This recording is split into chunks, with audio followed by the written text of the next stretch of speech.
So these struggles, the struggles of working women and families aren't new to me. And I know they're not new to anyone in this room, but they are not new to Barack Obama either. Because you have to understand that Barack was raised by two strong women. He wouldn't be here but for the women in his life, his mother and his grandmother. Barack, he saw his mother, who was very young and very single when she had him. He watched her support he and his sister as she tried to put herself through school, teaching them by doing that if you work hard enough for anything in life, you can move yourself up. But he also saw her struggle, oftentimes relying on food stamps when the money just didn't add up. But he also had this wonderful role model in his grandmother, who is still alive, bless her heart. She was the primary breadwinner in their household his entire life. He saw this woman go from being the secretary at a bank to being a senior officer in a bank at her age. She's in her 80s. An amazing accomplishment. Yet, he also saw that glass ceiling, that even though she was smart and hardworking and intelligent, she got high, but there was only so far that she was ever going to go. And Barack sees me, his wife, every day.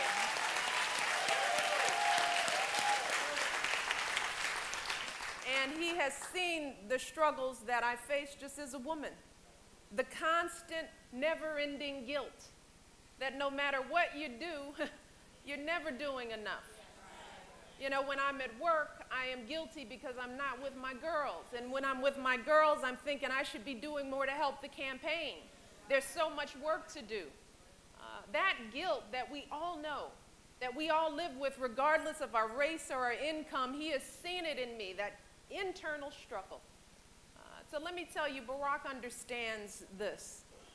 He understands these issues because the people he loves most, the women in his life, he has seen us all struggle with these issues. So it is just important for you to know that Barack carries our stories as women with him every single day. And those stories have really shaped who he has become as a man. They've shaped almost every decision he has made in his life, every action that he's taken.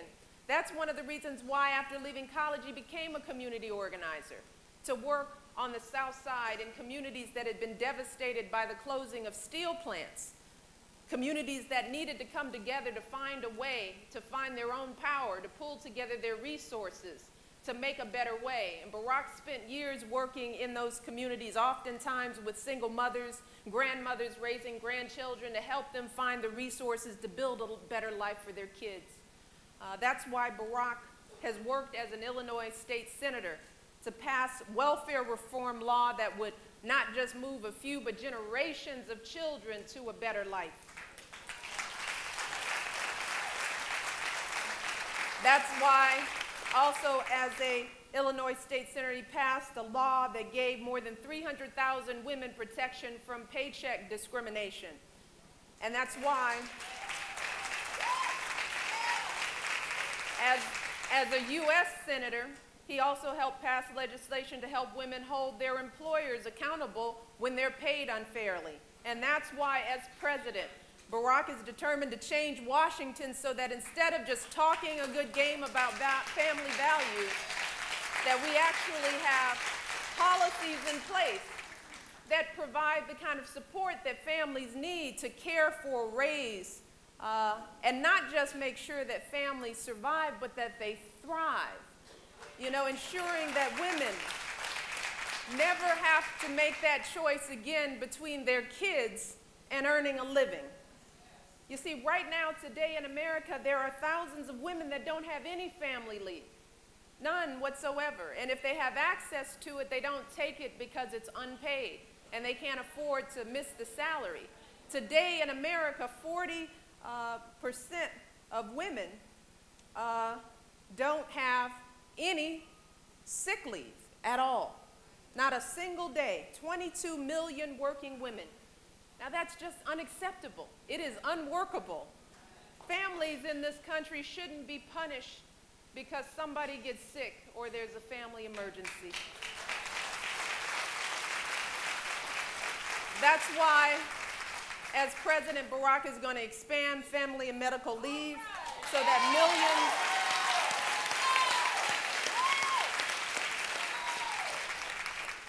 millions of Americans are able to take some time off when a baby gets sick or an elderly parent needs care for, maybe just to take a few hours to attend a child's play.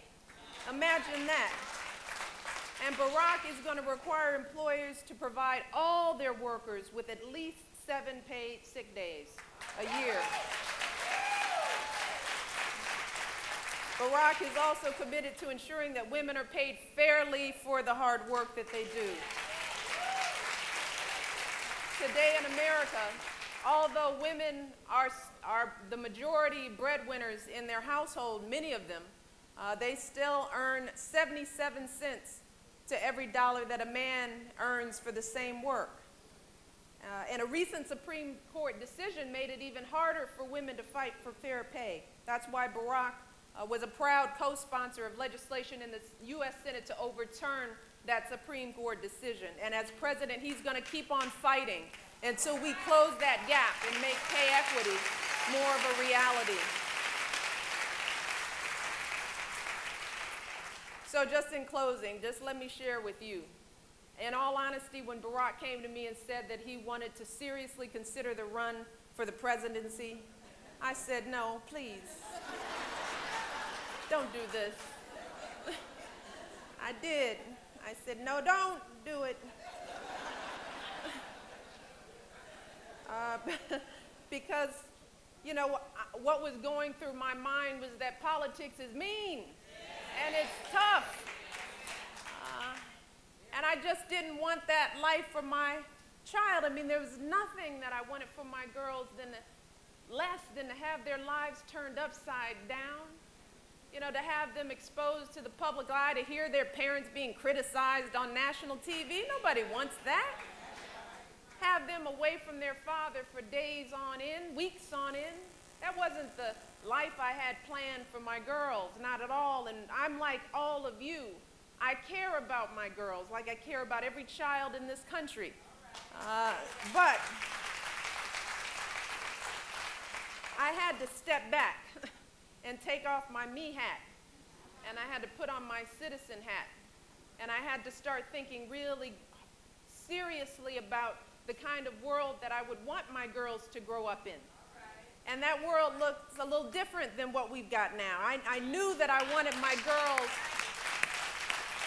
to grow up where they wouldn't have to choose between kids and career.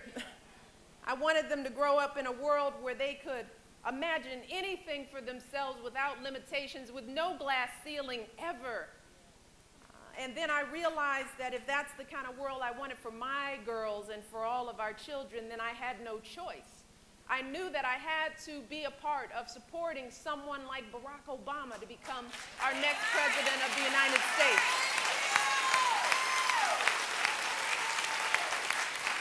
I want all of our children to have opportunities that we, our mothers and our grandmothers, only dreamed of. So we've got to do this.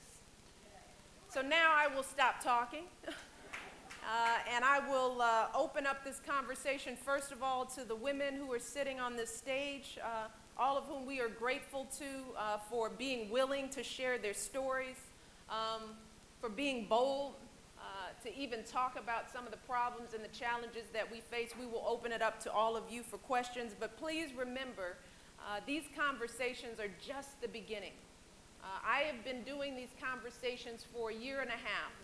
We will keep doing them through the general election, and if Barack has the honor of becoming the next president of the United States, we will continue these conversations and work on solutions in the years to come. Thank you so much.